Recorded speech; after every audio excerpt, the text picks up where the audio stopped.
कुरुक्षेत्र से विजय सभरवाल अपने त्रिशूल प्रोग्राम में आप सबका स्वागत करता है। हरियाणा में म्यूनसिपल कमेटी की और कॉरपोरेशन की इलेक्शन जो है मार्च को होने जा रही हैं। बीजेपी ने अपने चेयरपर्सन के लिए नाम भी अनाउंस कर दिए और कई जगह पे तो एमसीज़ के भी उन्होंने नाम अनाउंस कर दिए ताकि वो सिंबल से इलेक्शन लड़ेंगे। दूसरी तरफ कांग्रेस जो है वो लगता है कि ये तीसरी इलेक्शन, पहले पार्लियामेंट की फिर विधानसभा की, तो अब ये तीसरी इलेक्शन जो लोकल बॉडीज़ की है ये भी बिना संगठन के ही करेगी। पिछले 10-11 सालों से कांग्रेस का कोई संगठन नहीं है। अगर कांग्रेस का कोई प्रेसिडेंट कोई लिस्ट बना के ऊपर भेजता है तो दूसरा ग्रुप जो है उसको कैंसिल करवा देता है। यही काम चल रहा है। जो भी प्रभारी बन के आते हैं वो पहला स्टेटमेंट यही देते हैं कि जी मैं संगठन बनवा दूंगा, लेकिन होता कुछ नहीं। वो अपना टर्म पूरा करके या किसी न किसी वजह से चले जाते हैं।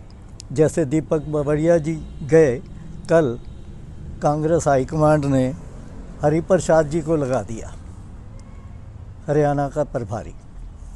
हरिप्रसाद जी पहले भी रह चुके हैं, तब भी उन्होंने ये कहा था कि भाई मैं संगठन बनाऊंगा, और दीपक बावरिया जी ने भी कहा था कि बनाऊंगा, लेकिन कुछ नहीं बना, क्योंकि बावरिया जी ने जो 1-2 दफ़ा करने की कोशिश भी की वो भी बीच में रह गई। फिर उन्होंने एक लिस्ट अभी जो रिसेंटली भेजी जिलों के प्रभारी के तौर पे, तो वो भी कंट्रोवर्सी में चली गई।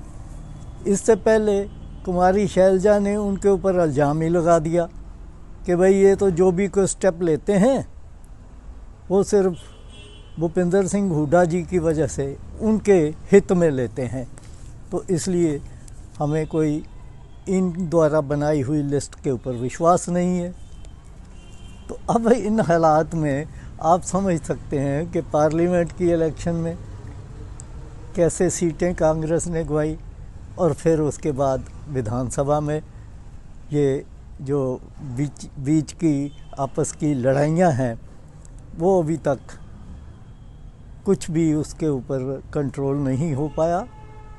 अब इसमें कांग्रेस हाईकमांड की कितनी गलती है, या हरियाणा में इतना कुछ मतलब एक दूसरे के खिलाफ जितने जो 3-4 नेता हैं कि उनके दिमाग में एक दूसरे के खिलाफ इतना पॉइजन हो चुका है कि वो पॉलिटिकल चीज़ को भी इंडिविजुअल लेके चल रहे हैं कि मैंने इसके साथ नहीं चलना, चाहे पार्टी का भट्ठा बैठ जाए। तो ये हालात कांग्रेस ने खुद अपने आप कर दिए हैं। तो अब नहीं कोई मुझे उम्मीद लगती कि ये जो नकाई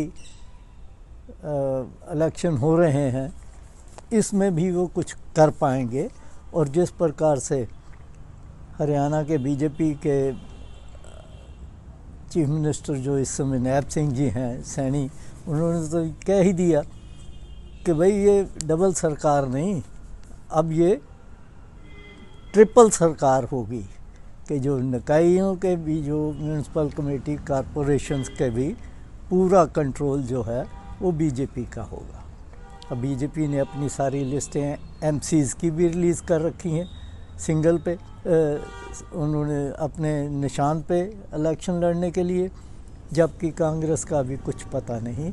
दिन सिर्फ सोमवार का ही रह गया है, 17 तारीख, क्योंकि आज शनिवार इतवार छुट्टी है, तो 17 तारीख नॉमिनेशन की आखिरी डेट है। तो मुझे नहीं लगता कि इन इलेक्शंस में भी कांग्रेस कुछ कर पाएगी।